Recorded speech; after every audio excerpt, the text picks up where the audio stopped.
कहते हैं अदालतें रात 12 बजे क्यों खुली। ये मैसेज दिया जा रहा है कि सुप्रीम कोर्ट और हाई कोर्ट कॉम्प्रोमाइज थी। अदालतें 24 घंटे काम कर सकती हैं। हमारे अपने रूल्स हैं। 2014 में रात 11 बजे पीटीआई को रिलीफ मिला। अदालत को कोई खौफ नहीं कि कौन क्या बयानिया बना रहा है। अदालत किसी के प्रेशर में आएगी, न किसी मुहिम से घबराती है। Chief justice Islamabad high court Athar Minallah के हनीफ अब्बासी को मामला खसूसी बनाने और पीटीआई रहनुमाओं के खिलाफ तौहीन मजहब के केस में रिमार्क्स। शेख रशीद से मुकालबा करते हुए कहा, आप चेयरमैन तहरीके इंसाफ से पूछ लें, अगर उन्हें एतमाद नहीं तो हम केस नहीं सुनते।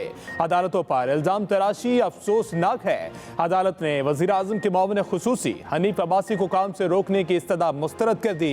अदालत का हनीफ अब्बासी की तकर्री पर वजीर आजम को नजर सानी का हुक्म।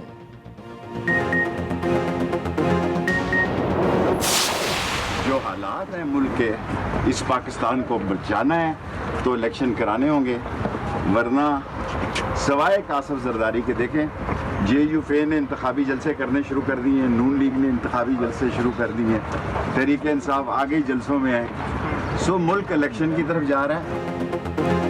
नाहल हुकूमत हम पर मुसल्लत कर दी गई। वज़ीर आज़म शहबाज शरीफ ने खुद पर फर्द जुर्म आयद नहीं होने दी। मेरा भतीजा रोज अदालत में ज़ीलो ख़ार होता है। शेख रशीद की इस्लामाबाद हाई कोर्ट के बाहर मीडिया से गुफ्तगू। बोले, अवाम को पैगाम देना चाहता हूँ कि जल्द इंतखाबात हो रहे हैं। मुल्क के मसाइल का हल जल्द इंतखाबात हैं। मुक़्तदर हल्कों को कहता हूँ कि जल्द इंतखाबात करवाएं।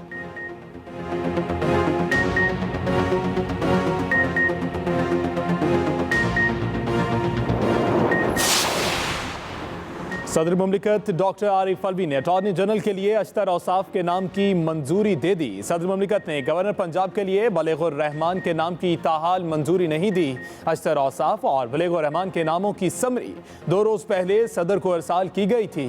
सदर ने गुज़िश्ता रोज गवर्नर सिंध के लिए नसरीन जलील के नाम की भी ताहाल मंजूरी नहीं दी।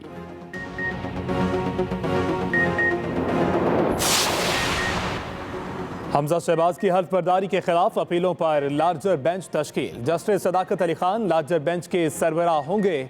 जस्टिस शाहिद जमील खान और जस्टिस आराम सरवर चौधरी लार्जर बेंच का हिस्सा। Chief justice Lahore high court Mohammad Amir Bhatti ने लार्जर बेंच तश्कील दिया। जस्टिस साजिद महमूद सेठी ने चीफ जस्टिस से लार्जर बेंच तश्कील देने की सिफारिश की थी। तहरीक इंसाफ के अरकान असम्बली ने हमजा शहबाज से हल्फ के लिए स्पीकर कौमी असम्बली को नामजद करने के सिंगल बेंच के फैसले को चैलेंज किया था। सिंध में बल्दियाती इलेक्शन 2022 पहले मरहले के बल्दियाती इंतखाबात 26 जून को होंगे। हल्का बंदियां 31 मई तक मुकम्मल कर ली जाएंगी। कराची वेस्ट और केमाड़ी में मकामी हुकूमतों के लिए हल्का बंदियों का काम 18 अप्रैल से जारी। 16 अजला में बल्दियाती इंतखाबात 24 जुलाई 2022 को होंगे। उम्मीदवार 10 से 13 मई तक कागजात नामजदगी मुतल्लिका रिटर्निंग अफसरान के पास जमा कराएंगे।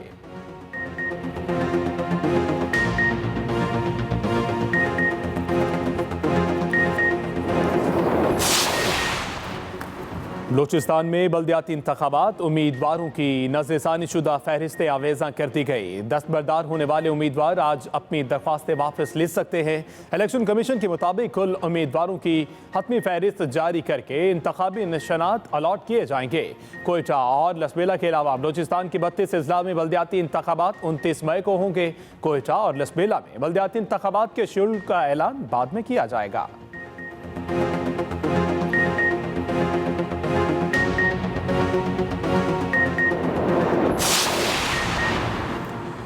पंजाब के मुख्तलिफ इलाकों में आटे की किल्लत बरकरार। फ्लावर मिल्स के मुताबिक ईद तातीलात के बाद आज से गंदुम पिसाई और आटा सप्लाई मामूल पर आ जाएगी। ईद की छुट्टियों के सबब मिलें बंद होने से सप्लाई मुतासर हुई। ओपन मार्केट में गंदुम महंगी होने से आटा महंगा हुआ। हुकूमत सस्ती गंदुम फराहम करके आटा सस्ता कर सकती है।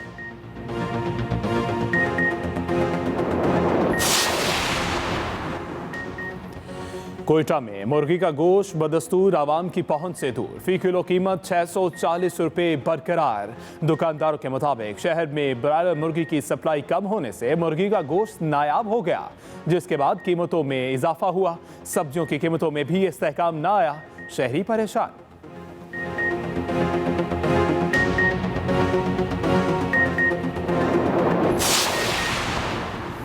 पंजाब में प्याज बहरान कैसे पैदा हुआ, अंदरूनी कहानी सामने आ गई।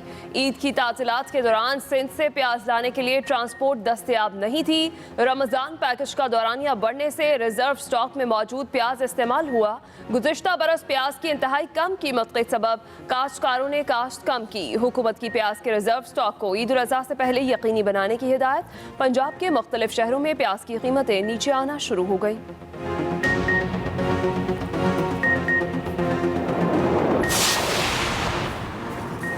लाहौर समेत पंजाब के बेशतर हिस्सों में मौसम गर्म और खुश्क। महकमा मौसमियात के मुताबिक सूबे के मैदानी इलाके शदीद गर्मी की लपेट में रहेंगे। लाहौर में आज ज़्यादा से ज़्यादा दर्जा हरारत 43 डिग्री सेंटीग्रेड रहेगा। पंजाब में अगले 3 रोज़ तक बारिश का कोई इम्कान नहीं। कोयटा समेत बलूचिस्तान के बेशतर इलाके भी गर्मी की लपेट में। कोयटा शहर में दर्जा हरारत 33 डिग्री सेंटीग्रेड तक पहुँच गया। शदीद धूप के साथ लौ चलने का भी इम्कान। गर्मी की मौजूदा शिद्दत आइंदा चंद रोज तक बरकरार रहेगी। कराची में आज मौसम गर्म और मरतूब रहेगा। कौमी असम्बली का इजलास आज शाम 4 बजे तलब। 14 निकाती एजेंडा जारी कर दिया गया। एम्प्लॉइज ओल्ड एज बेनिफिट से फ़ायदा उठाने वालों की पेंशन में इजाफा न किए जाने बारे तवज्जो दिलाओ नोटिस शामिल। पेम्स अस्पताल में तैनात पोस्ट ग्रेजुएट ट्रेनीज को वजीफे की अदम अदायगी पर तवज्जो दिलाओ नोटिस भी एजेंडे पर मौजूद। वज़ीर ख़जाना मालियाती और कर्ज़जात पॉलिसी की जनवरी 2022 की रिपोर्ट ऐवान में पेश करेंगे।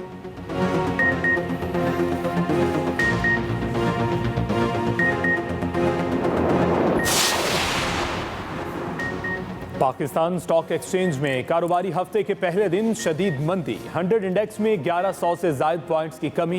इंडेक्स 44,000 पॉइंट्स की नफसियाती हद भी खो गया। उधर इंटरबैंक मार्केट में रुपए की कदर में 1 रुपया 7 पैसे की कमी। अमरीकी डॉलर 187 रुपए 70 पैसे का हो गया।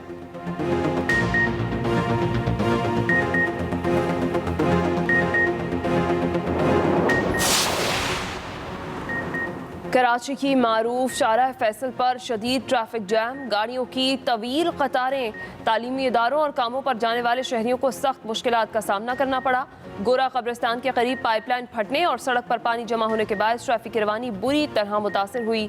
निकासी आप का काम ताहाल मुकम्मल नहीं किया जा सका। शहरी वाटर बोर्ड की नाअहली और गफलत पर सरापा एहतजाज।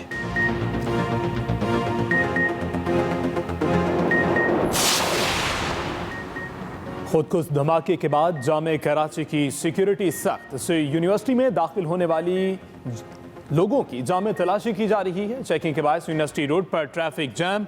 तलबा स्टाफ समेत दीगर शहरियों को अजियत का सामना।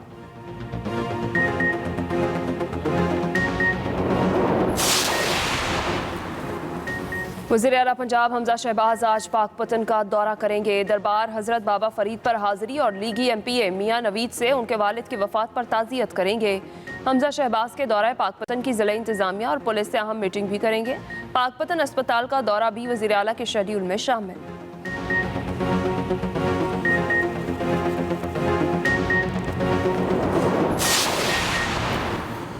मुसल्लह फौज को सियासत में घसीटने की कोशिशें दानिस्ता तौर पर तेज की गई। फौज को सियासी गुफ्तगू से दूर रखा जाए। ISPR का वाज़ेह पैगाम। अपने बयान में कहा, मुल्क में जारी सियासी गुफ्तगू में मुसल्लह फौज को मुलव्वस करने की कोशिशें की गई। कोशिशें अफवाज के साथ साथ उनके आला क़यादत के हवाले से भी की गई। अवामी फ़ोरम, सोशल मीडिया, सियासी रहनुमा, सहाफ़ी और तज्ज़ियाकारों की जानिब से हत्तकमेज़ और इश्तियाल अंगेज़ बयानात इंतहाई नुकसानदेह हैं। मुसल्लह अफ़वाज सबसे तवक्को करती है कि वो कानून की पासदारी करें।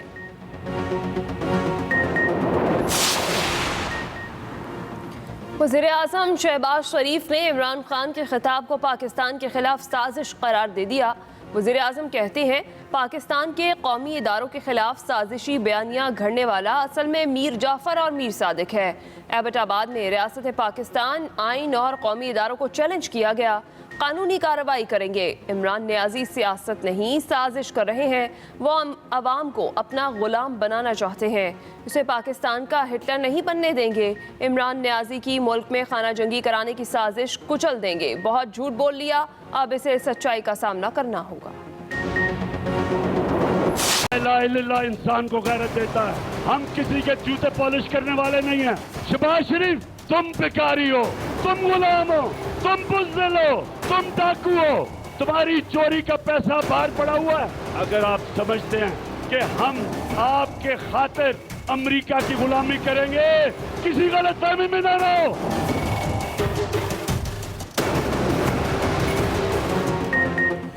जितने मर्जी कंटेनर्स खड़े करते हैं, 20 लाख से ज्यादा लोग इस्लामाबाद आएंगे। चेयरमैन पीटीआई इमरान खान की ललकार। एबटाबाद में जलसे से खिताब में कहा, सियासी लोटे जिधर जाएंगे जमीर फरोश, चोर और गद्दार के नारे लगेंगे।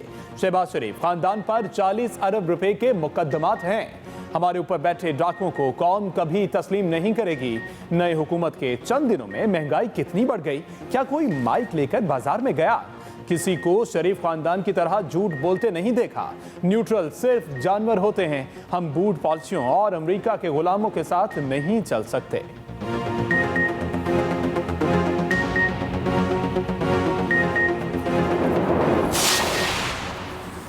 बेगर्स कांट बी चूजर्स वाली बात पर आज भी कायम हूँ। हम मजबूत होंगे तो कोई हमें डिक्टेट नहीं कर सकता।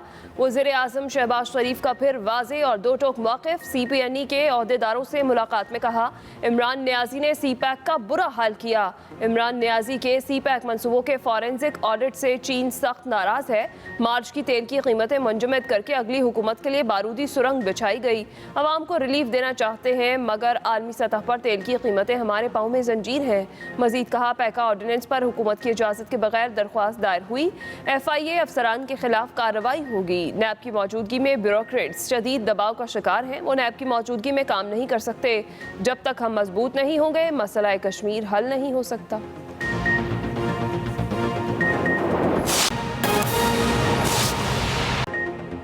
आगाज में बात करें, वजीर आजम शहबाज शरीफ ने चीनी की एक्सपोर्ट पर पाबंदी लगा दी। वजीर आजम का स्मगलिंग के खिलाफ सख्त इकदाम का भी हुक्म। फैसला चीनी के ज़खायर और कीमत को मुस्तहकम रखने के लिए किया गया। वजीर आजम ने मसनूई किल्लत पैदा करने वालों के खिलाफ कार्रवाई की हिदायत भी जारी कर दी है। वजीर आजम का स्मगलिंग के खिलाफ सख्त इकदाम का हुक्म। फैसला चीनी के ज़खायर और कीमत को मुस्तहकम रखने के लिए किया गया है। वजीर आजम की मसनूई किल्लत पैदा करने वालों के खिलाफ सख्त कार्रवाई की भी हिदायत। अदालत किसी के प्रेशर में आएगी, ना ही किसी मुहिम से घबराती है। अदालत को कोई खौफ नहीं कि कोई क्या बयानियां बना रहा है। हमारे कवानीन हैं, ये अदालत 24 घंटे काम कर सकती है। Chief justice Islamabad high court के PTI क़यादत के खिलाफ तौहीन मज़म्मत मुकदमात में समाअत के दौरान रिमार्क्स कहा, वो ये मैसेज दे रहे हैं कि सुप्रीम कोर्ट और हाई कोर्ट कंप्रोमाइज थी। बाहर सियासी बयानिए कुछ होते हैं, यहाँ कुछ होते हैं। 2014 में रात 11 बजे भी PTI को रिलीफ मिला।